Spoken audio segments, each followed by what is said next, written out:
जय श्री श्याम, जय मनोना धाम। आप सभी श्याम भक्तों का स्वागत है एक नई वीडियो में एक ताजा अपडेट के साथ। तो इस वाली वीडियो में उन श्याम भक्तों के लिए बहुत ही महत्वपूर्ण जानकारी हम देने वाले हैं जो श्याम भक्त यहाँ पर 23 जनवरी से लेके 25 फरवरी तक आ रहे हैं या फिर आना चाहते हैं। जैसे कि महाराज जी अभी के टाइम पर बैठ रहे हैं, नहीं बैठ रहे हैं, और कब से कब तक धाम पर बैठेंगे, कब से कब तक धाम पर नहीं बैठेंगे, कब यहाँ पर आपको आना चाहिए और कब यहाँ पर आपको नहीं आना चाहिए, और कौन कौन से दिन महाराज जी धाम पर बैठते हैं और कौन कौन से धाम पर नहीं बैठते हैं। क्योंकि दोस्तों आप दूर दूर राज्यों से, अलग अलग शहरों से, दूर दूर से यहाँ पे लोग आते हैं, और अगर महाराज जी आपको ना मिले तो आपका समय भी बर्बाद होगा, आपका पैसा भी बर्बाद होगा, आपको कोई भी फायदा नहीं होगा।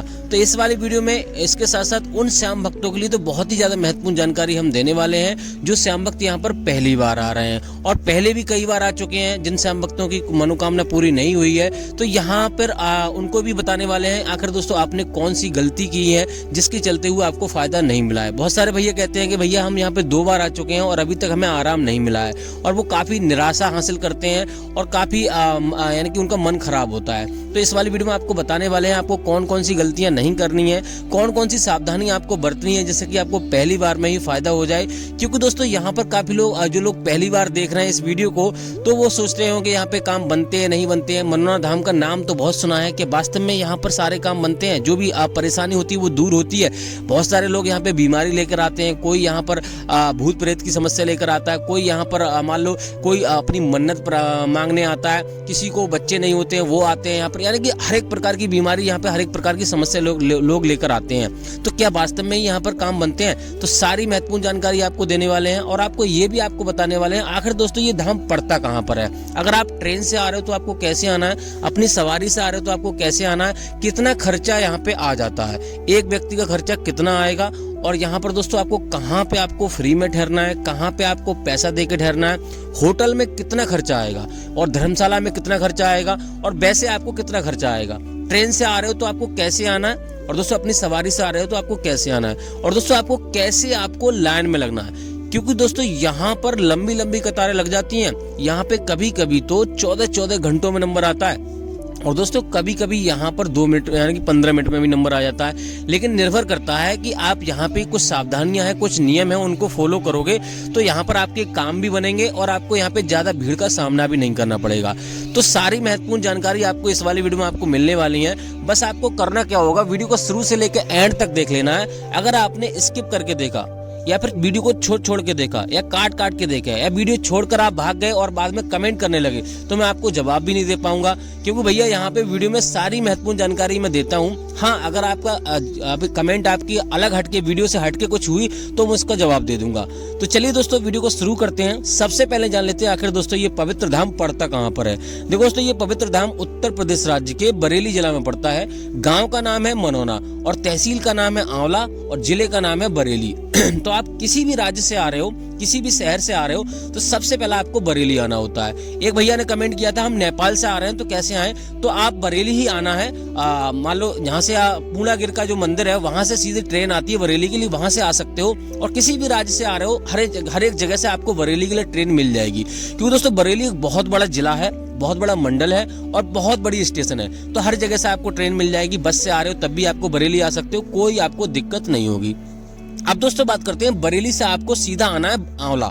जो आंवला की जो दूरी है लगभग 40 से 45 किलोमीटर की दूरी है, तो आराम से आपको आंवला आ जाना है। आंवला आप ट्रेन से भी आ सकते हो, लोकल ट्रेन चलती है जिसका किराया 20 रुपए का लगता है एक व्यक्ति का। बस से आ रहे हो तो आपको 80 से 90 रुपए खर्च करने होंगे, और मान लो अगर आप अपनी सवारी से आ रहे हो, टैक्सी से आ रहे हो या फिर टैक्सी से करके आ रहे हो तो 500 या 1000 रुपए में आपको टैक्सी मिलेगी। डिपेंड करता है कितने बंदे आपके साथ में, कितने भक्त आपके साथ में आ रहे हैं। तो इस प्रकार से आपको आंवला आ जाना है। आंवला से मनोना धाम की दूरी लगभग 1 से 1.5 किलोमीटर दूरी है, तो आराम से आप आ सकते हो, कोई भी आपको दिक्कत नहीं होगी। यहाँ से ऑटो ई रिक्शा आपको मिल जाएंगे।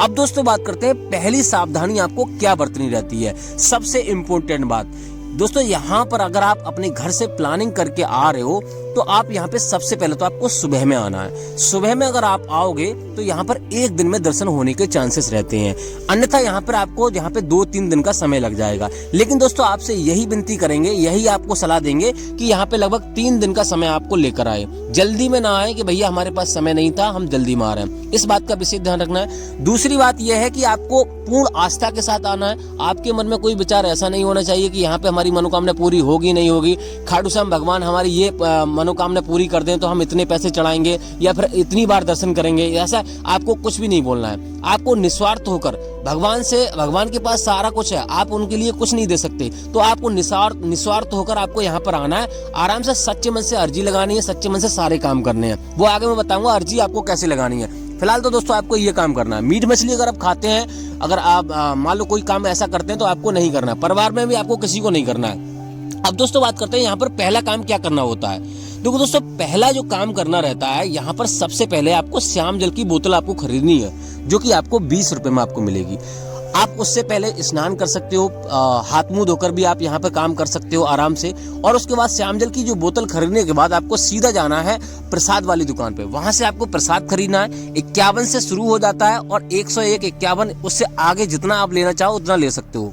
आपको यहाँ पे 10 रुपए का अर्जी फॉर्म भी खरीदना है, जिसमें आपको अपनी जो भी समस्या है वो आराम से आपको शांति पूर्वक बैठकर लिखनी है। जो भी समस्या है आपकी, अगर आपको समझ में नहीं आ रहा है पर्चा, तो आप जहां से पर्चा लिया है अपने दुकान वाले भैया से, वहां पे आपको लिखवा लेना है। आराम से ये काम कर लेना है। उसके बाद आपको सीधा जाना है भैया टोकन प्राप्त करने के लिए। यहाँ पे 3 लाइन लगती हैं, मैं हर एक वीडियो में आपको बताता हूँ। यहाँ पर पहली लाइन लगती है महाराज जी की, दूसरी लाइन लगती है मंदिर की और तीसरी लाइन लगती है टोकन की। भैया यहाँ पे टोकन की व्यवस्था है उन लोगों के लिए जो ज्यादा गंभीर मरीज होते हैं, चल नहीं पाते हैं या फिर और कोई समस्या है, ज्यादा गंभीर लोगों को यहाँ पे टोकन की व्यवस्था मिलती है। लेकिन यहाँ पे नॉर्मल लोगों को टोकन नहीं दिया जाता है, इस बात का ध्यान रखना है। तो टोकन आपको जाना सीधे मंदिर के छोटे वाले मंदिर के सामने या फिर धर्मशाला जहाँ बनी हुई है, तो वहां से आपको पीछे जाना है। वहां पे लाइन आपको लगी मिल जाएगी। सुबह 4 बजे से लाइन लगना शुरू हो जाती है, तीनों लाइनें। तो आपको वहां से आपको टोकन लेना है। 61 रुपए की अर्जी लगती है।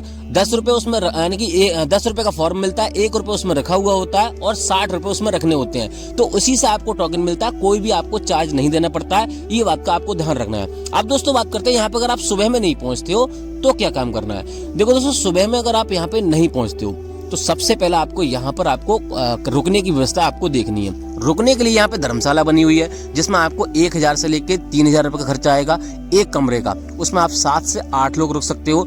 अगर आप होटल में रुकना चाहते हो तो मनोना धाम में आपको सीधे जहाँ से शुरुआत करोगे गेट से, वहां पर भी आपको होटल मिल जाएगा, जिसका आपको 800 से 1800 रुपए का खर्चा आएगा एक दिन का। 7 से 8 लोग इसमें भी रुक सकते हो, कोई भी आपको दिक्कत नहीं होगी।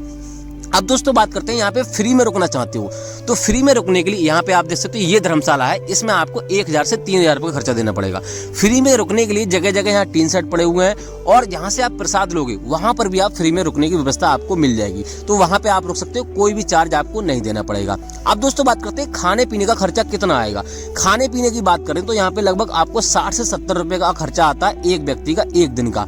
तो इस प्रकार से आपको शुद्ध शाकाहारी भोजन मिल जाएगा, कोई आपको दिक्कत नहीं है। अब दोस्तों बात करते हैं आपको क्या क्या सावधानी आपको बरतनी है। देखो दोस्तों, यहाँ पे आपको अगर आपने टोकन नहीं लिया है तो आपको महाराज जी की लाइन में लगना चाहते हो तो महाराज जी की लाइन में लग जाना है, और मंदिर के दर्शन करना चाहते हो तो आपको मंदिर के दर्शन करने हैं। तो दोनों ही आपको दर्शन करने हैं। महाराज जी के दर्शन अगर आपने कर लिए तो बाद में आपको मंदिर के दर्शन करने हैं, मंदिर के दर्शन आपने कर लिए तो महाराज जी के दर्शन आपको करने ही करने हैं। तो आपको ये नहीं करना है कि मंदिर के दर्शन आपने महाराज जी के दर्शन कर लिए, मंदिर के दर्शन नहीं करने हैं। जितनी भी बार आ रहे हो आपको मंदिर के दर्शन करने ही करने हैं, क्योंकि जो भी यहाँ पे काम बनते हैं खाटू श्याम महाराज की कृपा से बनते हैं। यहाँ पर और कोई डॉक्टरी इलाज नहीं होता है। अब बात करते हैं महाराज जी कितने बजे से कितने बजे तक बैठते हैं। तो महाराज जी यहाँ पे सुबह 9:30 बजे के टाइम अभी बैठना शुरू हो जाते हैं। गर्मियों में यहाँ पे लगभग 8 बजे 7:30 बजे भी बैठना शुरू हो जाते हैं, लेकिन अभी के टाइम पे 9:30 बजे बैठ रहे हैं। तो इस बात का विशेष ध्यान रखना है। महाराज जी के पास जैसे ही आप जाओगे, एक बात का आपको और बता दें, एक बात का विशेष ध्यान रखना है, अगर आप कोई गंभीर मरीज लेकर आ रहे हो तो उसको अभी साथ में ना लेकर आए। देखो दोस्तों, यहाँ पे महाराज जी स्वयं कहते हैं कि जब यहाँ किसी स्वस्थ व्यक्ति को आ जाए, फोटो साथ में ले आए। फोन आजकल हर किसी के पास एंड्रॉइड फोन चल गए, तो फोन नहीं है तो आप फोटो ला सकते हैं। जिसको भी आप श्याम जल पिलाना चाहते हो, जो जिसको भी समस्या है, जिस प्रकार की भी समस्या है, वो आप उसका फोटो ले आइए और महाराज जी को दिखाइए, आशीर्वाद दिलाइए और श्याम जल पड़वा के ले जाइए। आराम से घर पे सेवन कराइए, जब उसको फायदा हो जाए तब यहाँ पर आपको आना है, अन्यथा यहाँ पे गंभीर मरीज को आपको लेके नहीं आना। तो आपको जो भी समस्या है महाराज जी को बताइए, आराम से श्याम जल का सेवन करिए। श्याम जल का सेवन सुबह 4:30 बजे से लेकर 11:55 यानी कि दोपहर के 11:55 से पहले आपको श्याम जल का सेवन आपको कर लेना है और एक बार करना है। इस बात का विशेष ध्यान रखना है कि यहाँ से आपको श्याम जल सीधे अपने घर लेके जाना है। ऑनलाइन श्याम जल आपको कभी नहीं मंगाना है, ऑनलाइन अर्जी आपको नहीं लगानी है, इस बात का विशेष ध्यान रखना है। ट्रेन में या कहीं पे श्याम जल आप लेके जा रहे हो, पैरों के तले आपको ऐसी जगह कहीं नहीं रखना जिससे वो खंडित हो जाए। तो ये बात आपको ध्यान रखनी है। बाकी दोस्तों यहाँ पर आपको एक बार में अगर फायदा नहीं हो रहा है तो आपको दोबारा ट्राई कीजिए और यहाँ पे सच्चे मन से अर्जी लगाइए। अगर फायदा नहीं भी हो रहा तब भी आप ये मत कहिए कि हम आपके पास आए और हमारे काम नहीं बने। तो आपका इस बात का विशेष ध्यान रखना है। बाकी दोस्तों यहाँ पर आपको कुछ नहीं करना है। जिन लोगों के साथ पुण्य होते हैं उनको जल्दी मनोकामना पूरी हो जाती है, जिनके साथ पुण्य नहीं होते थोड़ा टाइम लगता है। अब दोस्तों बात करते हैं महाराज जी अभी के टाइम पे बैठ रहे हैं नहीं बैठ रहे हैं। तो महाराज जी अभी के टाइम पे लगातार बैठ रहे हैं। आज है बृहस्पति, तो आज महाराज जी नहीं बैठेंगे। बाकी दोस्तों यहाँ पे मान लो शुक्रवार से महाराज जी बैठना शुरू कर रहे हैं और यहाँ पर 23 जनवरी से लेके 25 फरवरी तक महाराज जी धाम पर मिलेंगे। बाकी दोस्तों अचानक कहीं पे महाराज जी जाते हैं उसका हम अपडेट डेली देते हैं। सुबह 9 बजे हमारी वीडियो आ जाती है। तो हमारे चैनल पे नए चैनल को सब्सक्राइब करिए। बाकी कुछ और जानना तो कमेंट कीजिए। फिलहाल दोस्तों इस वाली वीडियो को यहीं रोकते हैं, तब तक के लिए जय मनोनाथ।